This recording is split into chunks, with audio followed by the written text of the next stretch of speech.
All right, folks, here we got the hunt and game vehicle. This is great for dragging a animal out of the woods. So I'm going to show you how you put it together. And another great thing about this is it's all literally these types of parts, locking pins, washers, everything comes with it. You don't need any, you have one thing where you have to clamp it down. So you might need a small wrench and a socket.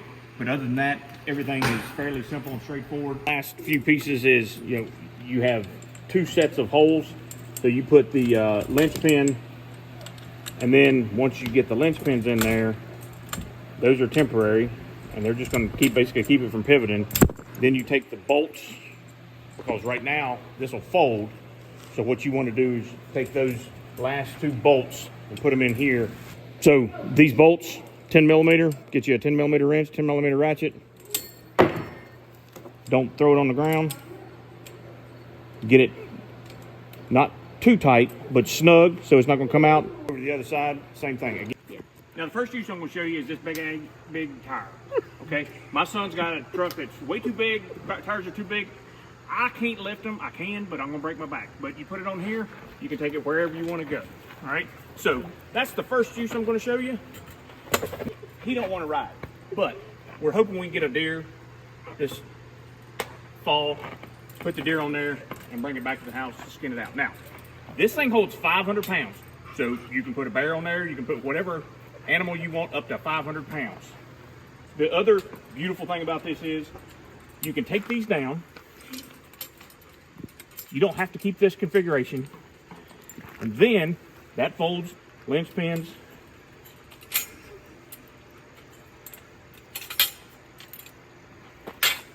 So it folds into a nice, neat, convenient, stores in your truck.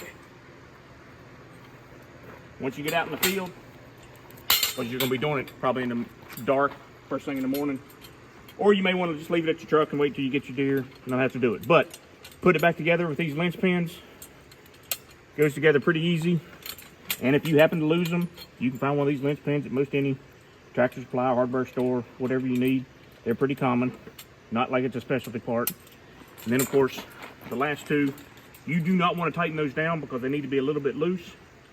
So that you can put these in here, line them up, put those pins in, and there's no right or wrong way of doing it.